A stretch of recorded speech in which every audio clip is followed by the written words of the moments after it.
Hi everyone, and a happy Victober to you.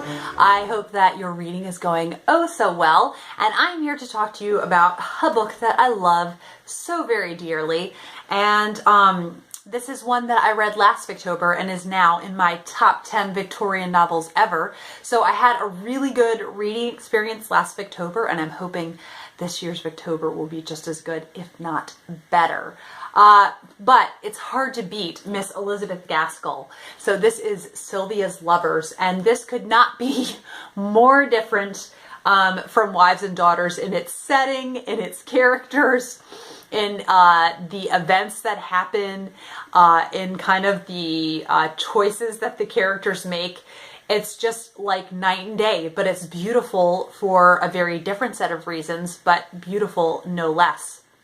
This starts out in a late fall day, which is really cool for Victober, and Sylvia, the main character, is going to town, and she is going to buy a cape or material for a cape, and she is deciding between gray wool or red wool. And that's what I really love about Elizabeth Gaskell, is she's able to give you these little nuggets, these little details that are just instantly give more vividness and help you to picture these characters more. So automatically, instantly, Sylvia felt more real to me. Like, okay, she's going to get material to make a cape.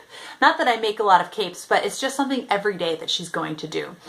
Not just this character who's just experiencing these really intense emotions. And so this is the story of Sylvia and the two men who love her, Charlie Kinraid and Philip Hepburn. They are such different men, almost foils of each other, but not quite. Philip Hepburn is a man that she's known her whole life, and he's a little bit of, he's a little dull. He also is a lot more knowledgeable than Sylvia, and so I think that's can be a point of resentment for her, and also makes her feel less like they're equals, and she really wants to feel equal with the man that she loves. But she does know that he really cares about her, and they do have sort of a level of comfort with one another. Charlie Kinraid is a sailor who comes to the town, and he just sweeps her off her feet.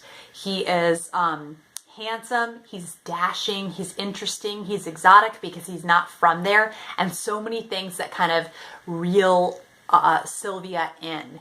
And so it's just this kind of really intense love triangle. So if you don't like love triangles, I can tell you right now, you won't like this, but I think it's done very well in this.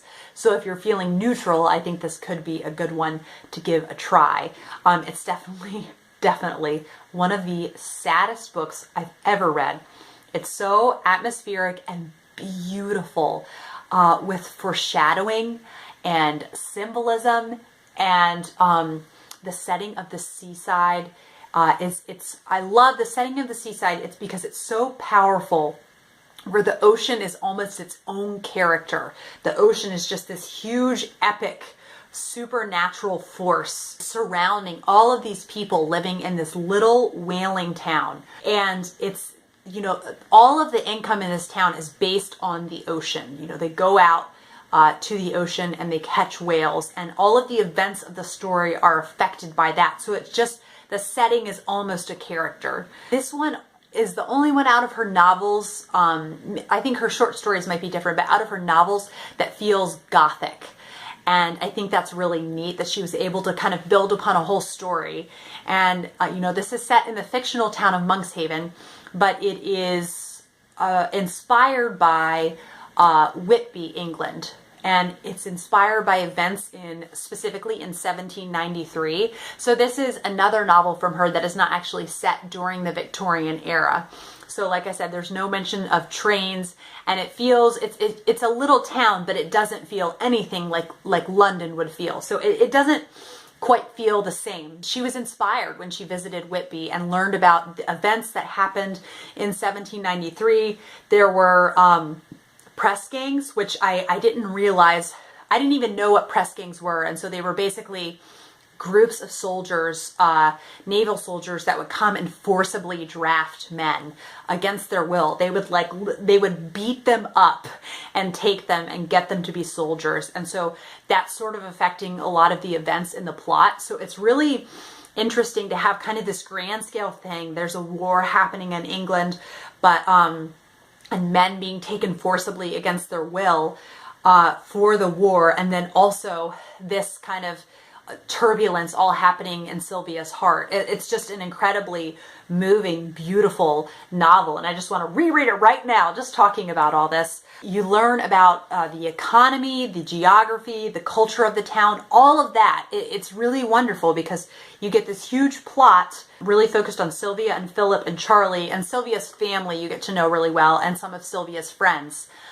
But you're also getting these grander events, the grander pictures. I think also another thing that comes into play with the ocean being a symbol, because, you know, the ocean takes people away from the town, but it's also kind of a barrier. It's almost this cage that Sylvia feels somewhat trapped in. And Philip is a man who is fine staying in Monkshaven for the rest of his life. He would be fine never leaving.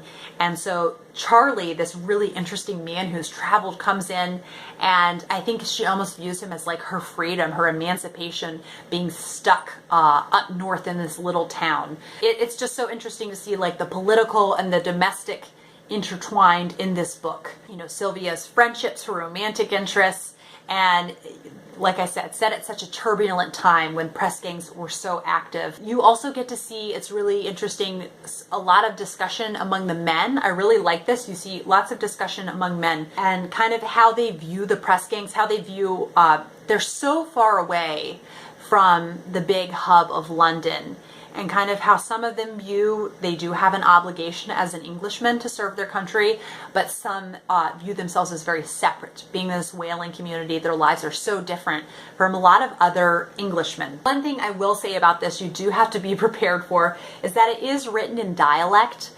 That did not bother me. A lot of times dialect does bother me, like in How Green Was My Valley by Richard Llewellyn Davies.